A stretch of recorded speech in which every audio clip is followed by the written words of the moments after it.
Okay, today we're going to take a look at derivatives of basic log functions and basic exponential functions and add sort of these rules to our long list of derivative rules. Okay, so let's start with our regular log function. So if this function was ln x, then we know that the derivative would be 1 over x. So this is exactly the same as that special logarithmic, the natural logarithmic derivative. The only difference here is the base isn't e.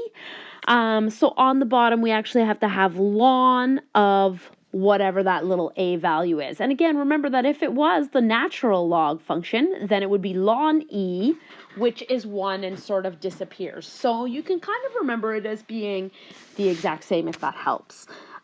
Let's generalize this a little bit. If we had log a of some more complicated function, we'll call it a triangle, then hopefully this makes sense. Derivative is going to be 1 over the triangle times ln a, and of course, what do we always have to do? Multiply by the derivative of the triangle. Okay, let's look at the exponential function. We know that when we were dealing with the special exponential function e to the x, the derivative was always itself. Again, no different here. The only difference here is similar to above. We have to multiply this by ln a. And again, even if our base is e, you can think of it as being the same formula. The only thing is that ln e equals 1, so that piece sort of disappears. Okay, let's generalize that. Hopefully you could do this all by yourself. If we had a to a triangle, then the derivative would be a to the triangle times ln a times, of course, triangle prime. Okay, so we're going to go ahead and try a few of these together, and then you're going to practice a bunch on your own. Okay, so we'll start with the exponential functions, and again, this is the idea of just making sure that you can get this sort of down pat. Okay, in our first one here, we have a constant multiple of -2, so we can just leave that. And then we're doing the derivative of 3 to the x. So the derivative is itself times ln of a, which in this case is 3. Not really too much you can do with that. I think you'll see this one written, the answers on the sheet written like this. The order that you write those in doesn't really matter, though. Just use brackets or dots to make it nice and clear. Okay, so no real simplification to do there. Let's try another one. A little more complicated. Hopefully you can see in this next one that this is the triangle. So we have 5 to the triangle. So the derivative is itself times ln 5 times the derivative of the triangle. So don't forget that too. Okay, and please remember that this is a piece. It belongs together. We can never take this 2 and multiply it there, or even multiply it over there with a 5. You cannot do that. Make sure we erase that out of our minds. Okay, now the proper way that you could write this answer, it would look like this. You would probably write the 2 ln 5. Of course, that could be written as ln 5 squared, right? Just using the power law of logarithms. And then you would write times, either with a dot or in brackets, 5 to the 2x plus 3. Okay, so please note that this answer is great here. But I am going to show you a couple things, because on the practice sheet you will notice some funky answers. And so they it's sort of, you could continue on and on with this simplifying. So take a look and see if you can follow at what I'm doing now. Okay, let's leave this 2 ln 5 here. Okay, we could also write this exponential function as 5 to the 2x times 5 to the 3. So I'm just kind of going backwards for my multiplication law of powers. We're going to keep the 5 to the 2x. 5 to the 3 is 125. And then I'm just going to bring that 125 and multiply it by the 2 to get 250 ln 5 times 5 to the 2x. Okay, so you will notice that sometimes they break this up just to bring out another constant and simplify it further. Again, not totally necessary in any of your written work, but just good if you can see that to check your answers on the worksheet. Let's try one more. Hopefully you can see that this one is a product rule. I just want to show you what happens in this case. All right, so go ahead, try to do the first line all by yourself. Okay, how'd you do? Hopefully that makes sense to you. Now, similar to exponential functions, of course, there will, because the derivative is itself plus a little bit more, there will always be a common factor here. So I do want you to go ahead and common factor. So we can pull out a 2x. We can actually pull out a little bit more than that as well. We could actually also pull out a 5x. So let's do that. And let's see what's left over. So in our first piece right here, we just have a 2 left over. And in our second piece over here, let's see what we have left over. We are going to have an x and a ln 2. Okay, so fully factored, just like with exponential functions, we want to get used to writing that line as well. Okay, let's move on to the logarithmic derivatives. Okay, we'll start nice and simple with this first one. Again, constant multiple, we just leave it there.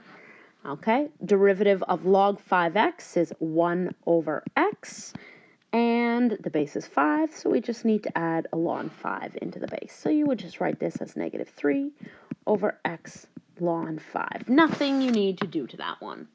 Okay, let's take a look at the next one. A little more complicated. Hopefully you can see that this is the triangle, which is indeed a chain rule in itself. So derivative is 1 over the triangle times, we got a base of 5 again, ln 5. Now we have to multiply by the derivative of the triangle, and we have a chain rule here, right? So we have 4 times 3x plus 2, that's to the 3, and then go inside times 3. Okay, now we would need to clean this up and simplify, so on the top we end up with 12, 3x plus 2 to the 3. On the bottom, we have 3x plus 2 to the 4 and a ln 5. And you will notice that this does simplify, right? We have 3 of them here. We can cancel 3 of them out on the bottom. And then we're simply left with 12 over 3x plus 2 ln 5. Okay, now, I'm not sure if anybody noticed this, but there was another way to do this question, and I do want to show you that. So if you had noticed this right from the beginning, the original function, we could actually use our power law of logarithms here and bring this 4 down and rewrite this as 4 log 5 bracket 3x plus 2. And then we can take the derivative. It's a much simpler derivative, constant multiple of 4 times 1 over 3x plus 2 and a ln 5. And you'll notice, times the derivative of the triangle times 3. And you will notice you get exactly the same answer. So with these logarithmic derivatives, sometimes you might find it handy to use log laws first and then make your derivatives simpler. Okay, it doesn't matter which route you go, just know that both are an option. Okay, and let's try one more. We got a product rule here again. Go ahead, try and do the first line of the product rule all by yourself. Okay, hopefully that's what you got as your first line. Let's do a little bit of simplifying. Those x's cancel, and so we end up with 2 log 4x plus 2 over ln 4. Okay, and just like I showed you one earlier, this is completely fine. You may stop there. Nothing wrong with that answer. I do want to take it a little further just to show you again, if we were ever trying to get a common denominator, if we were trying to set this equal to 0, solve for critical numbers or anything like that, we can actually take this one a little bit further. So I do want to show you. So with this first one, I'm going to take this log 4x and I'm going to use the change of base formula to rewrite it as ln x over ln 4. Remember, the base can be anything you want. We use this in advanced functions with a base of 10 with log little base 10. But here I'm going to use an e. So in other words, I'm going to use the natural logarithm just because then I actually do have a common denominator. Okay, so I can take that and I can write it as a common denominator of ln 4. Note there is actually also a common factor in the top. So I'm going to factor out that 2 as well. Now, you could even go and take this just a little bit further. See if you can figure out what I'm doing right here. Okay, numerator stays the same. On the denominator, I'm going to take this ln 4 and I'm going to write it as ln 2 to the 2. Anybody know why I'm doing that? I'm going to do that because then I can bring down the 2 using the power law, and then I can actually cancel out those 2's and get a final answer of ln x plus 1 over ln 2. Okay, again, just to make sure the message is clear, none of this is mandatory, but the more you can play with these logarithms and use your laws to simplify, the better off you'll be. Okay, so there's a practice sheet to start working on. Thanks.